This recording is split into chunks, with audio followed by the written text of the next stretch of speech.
شاكين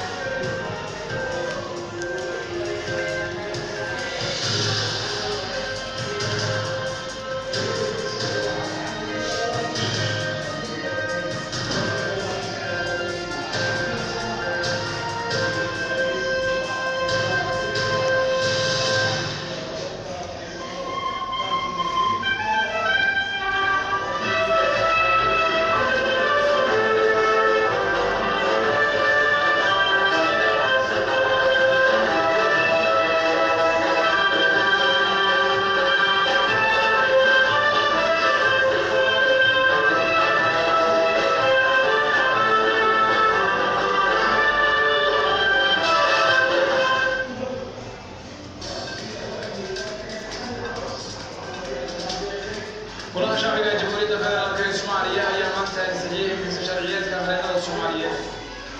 أنا وياك بدي أقارنك وكذا يكفي ساسك قدامي محكمة قبل كبران الكل كونتري فرق الصومالسو أي الدين أضاف قدري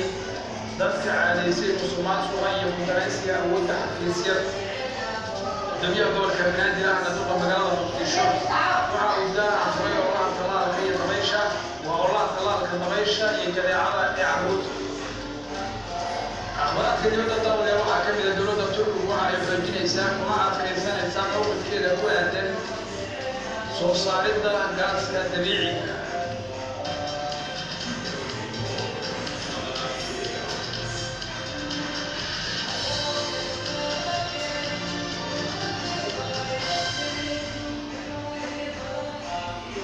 وحاجة دولة أنت سوى غير كم إذا والله قدر كرم ورك عالم كان التلفزيون كاميرا الصومالية أخبارات كاسو فاصل وعنديسي أما بعد كوشو دواء ولاها شعبية جمهورية فدرالية الصومالية هي منطقة ميرمرية انتسا شرعيات كاميرا الصومالية سلفافين تورك أو بوسي أما بعد يوري أو ما يتقرأ كوصو ورماء ولاها شعبية إبراهيم قدسان mudanayaasha golaha shacabka ee baarlamaanka jamhuuriyadda federaalk ee Soomaaliya oo maanta yeeshay kulankooda 24aad ee kalfadhiga toddobaad waxay ugu horreyn codeeyeen hindisa sharciyeedka qaranada Soomaaliyeed oo horey 3 Abriil u soo maray waxaana natiijada codeynta ku dhawaaqay gudoomiyaha golaha shacabka mudane Maxamed Muuse Sheekh Abdiraxmaan oo kulanka shir gudoominayay labo ama laba xildhibaan ayaa ka aamusay waqtigii madaxa waxaa ku noqday 139 xildhibaan sidaas oo saxbiya gudoomiye ku-xigeenka guddiga awqaafta arrimaha diinta cadaaladda iyo garsoorka ee golaha shacabka xildhibaan Cali Yuusuf Cusmaan Cali Kani ayaa mudanayaasha golaha shacabka uga mahadceliyay ansixinta hindisa sharciyeedka anigoo qoraya magaca guddiga cadaaladda arrimaha diinta awqaafta waxaan baarlamaanka federaalka Soomaaliya baarlamaanka golaha shacabka uga mahadcelinayaa sida quruxda badan ee ansixiyaan sharciga qaranada Soomaaliyeed aad iyo aad uga mahadcelinayaa sidoo kale mudanayaasha golaha shacabka ayaa arinta koowaad marsiiyay hindisa sharciyeedka hay'adda baaritaanka iyo sharciyeynta beeraha Soomaaliyeed waxaana warbixinta la xiriirta muhiimadda hindisahan golaha ka hor aqriyay xildhibaan Saciid Xuseen Ciid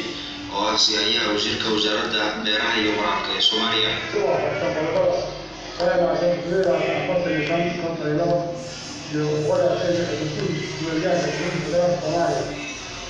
وزارة الزراعة وراء بحث على الجزائر الذين قاطعين الزراعة الصغيرة والوطن العلمي مع اليوم بالزراعة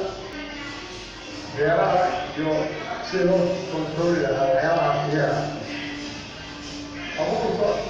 هو كان مهم صلي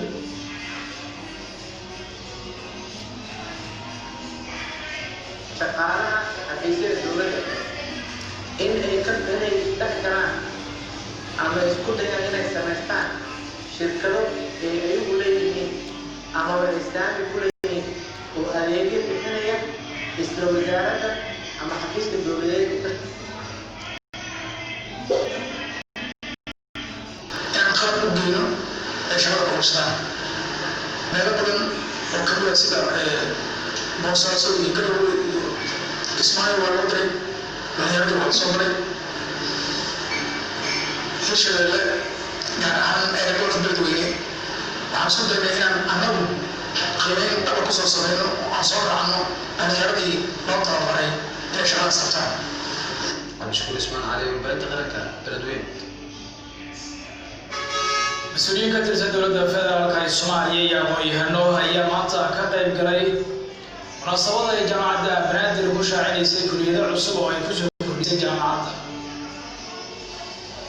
munaasabada lagu qabtay galabta xarunta jaamacadda Banaadir gaar ahaan kambaska Dr. Ibraahim Cadow ayaa looga dhawaaqay daahfurka kulliyadaha culumta siyaasadda iyo xiriirka caalamiga ah, waxaana ka qayb galay xubno ka tirsan golayaasha dowladda federaalka ee Soomaaliya, aqoon-yahano iyo waalidiinta carruurta. qaar ka mid ah aqoon-yahanada ka qayb galay munaasabadaasi ayaa ku bogaadiyey jaamacadda Banaadir soo kordhinta kulliyadahani cusub ee markaasi ay u soo kordhisay ardayda dhigata jaamacadda, waxaana ay ku tilmaameen aqoon-yahanadani ka hadlay goobta in ay tahay tallaabo wanaagsan oo horey loo qaaday. gudoomiyaha jaamacadda Banaadir Dr. Maxamed Maxamuud Bidey oo ka hadlay munaasabadaasi lagu shaacinayay kulliyadaha ay soo kordhisay jaamacadda Banaadir ayaa waxa uu hoos ka xariiqay oo sharaxaad dheeraad ah ka bixiyey ahmiyadda ay jaamacaddu siisay soo kordhinta labada kulliyadood.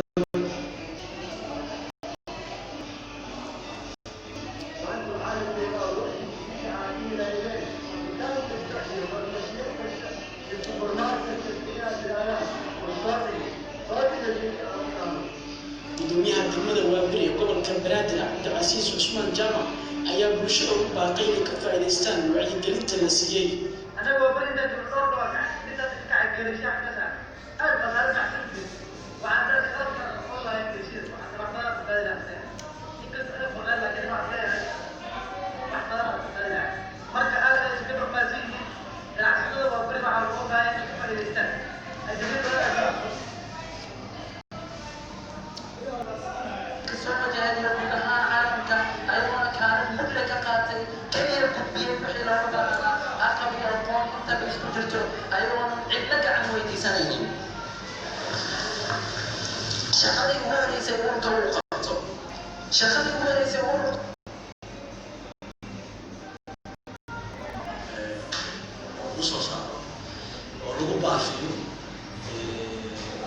si qofkii lahaa tidaas qalabaaska u gaarto oo wasaaradii faafinta ay ugu noqoto meeshii lagala soo xiriirayay annaguna aan gacantii aaminka ahayd ee xafidaysay markii alaabtaas la helo waxaan u sameynay xiran waqaar ah ku qornay sarkaan iskari waqti kasta xaadir ku ah qofkii dooranahaya waxaa la weydiiyaa shaaruuro waxay ahayd tilmaamaha ay lahayd in laskama siiyo markii la hubiyana si nadiif ah loo cabdifataax bashiir cali ayaa soo dhaweeyey waaxda wargeyska dalka press ee wakaaladda sona oo toddobaadkii labaad gaarsiisay garoonka aadan cabdulle boqolaalo joornaalka dalka press ah oo bilaa lacag ah si ay muwaadiniinta Soomaaliyeed ee jecel akhriska ay ka mid yihiin kuwaas u safraya gobollada iyo dalalka caalamka ay ula socdaan waxyaabaha uu qabo wargeyska.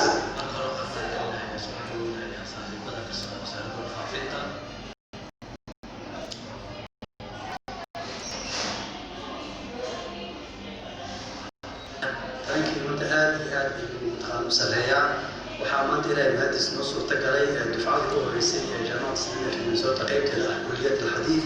oo ahayd kulliyad lagu soo daray gobolka jaamacadda muddo soo jirtay in ka shaqeeya arrimaha caafimaadka iyo wasaaradda caafimaadka ee dalkaasi oo ay xaqiijiyeen in 24 saac la soo dhaafay cudurka coronavirus laga helay dad markaa gaaraya 7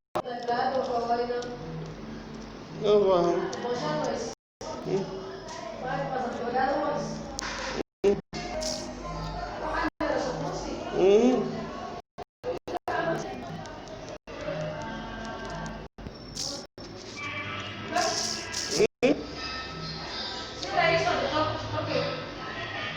Ghiền Mì Gõ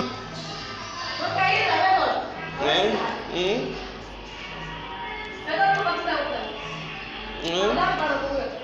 lỡ những video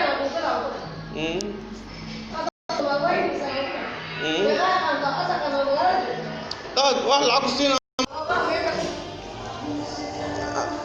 أنا قاعد له واحد قدرنا يجد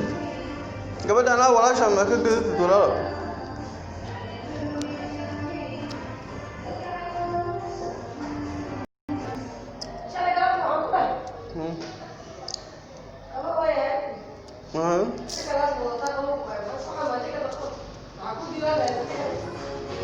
كي راجعني قط